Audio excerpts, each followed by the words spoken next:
137 करोड़ की आबादी वाला हमारा भारत दुनिया का दूसरा सबसे बड़ा जनसंख्या वाला देश है। इस बड़ी आबादी का एक बड़ा हिस्सा असंगठित क्षेत्र में दिन रात मेहनत करता है। इनकी संख्या 38 करोड़ से भी अधिक है।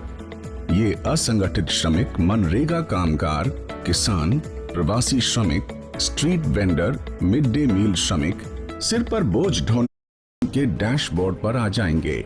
यहाँ आपको अब तक हुए रजिस्ट्रेशन की पूरी समरी दिखाई देगी। हर संख्या भरें। KYC के लिए आप श्रमिक की फिंगरप्रिंट, आंखों की आइरिस या फिर OTP में से किसी भी एक विकल्प को चुनकर सबमिट करें। यहाँ मान लेते हैं कि आप फिंगरप्रिंट का विकल्प चुनते हैं, तो अब आपको अपने स्कैनर पर श्रमिक की फिंगरप्रिंट लेनी होगी। श्रमिक की फिंगरप्रिंट मैच होते ही आप उसे वैलिडेट करें। इससे आधार में पहले से दर्ज सभी जरूरी बेसिक जानकारी का डेटा अपने आप सिंक हो जाएगा।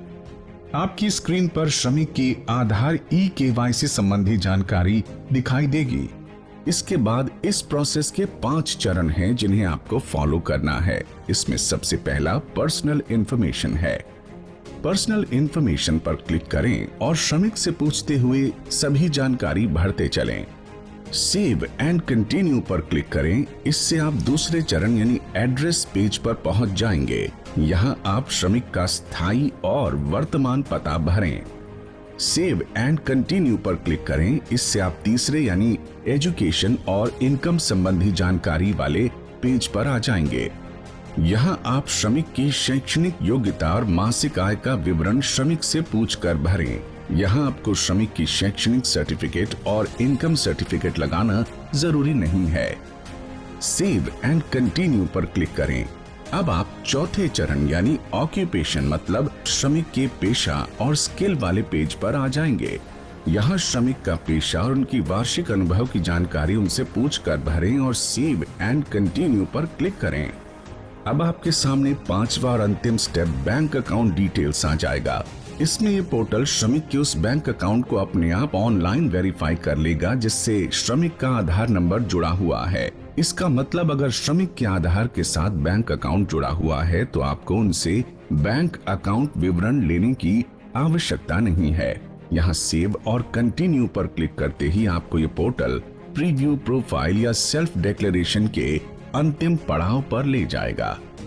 यहाँ अब तक भरी गई सभी जानकारी आपको एक ही पेज पर दिखाई देगी जिसे आप एक अंतिम बार देख सकते हैं। फाइनल सबमिट करने से ठीक पहले आपको श्रमिक से अंतिम सहमति लेनी है, जिसका मतलब ये होगा कि श्रमिक द्वारा दी जा रही सभी जानकारियां और विवरण सही हैं।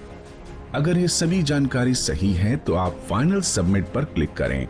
इसे करते ही श्रमिक के मोबाइल पर एक OTP आएगा। आप श्रमिक से इस OTP को लेकर भरें।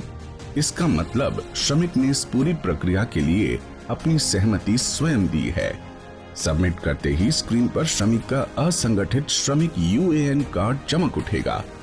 आप इस कार्ड की एक साधारण प्रिंट निकालकर तत्काल श्रमिक को दे दें।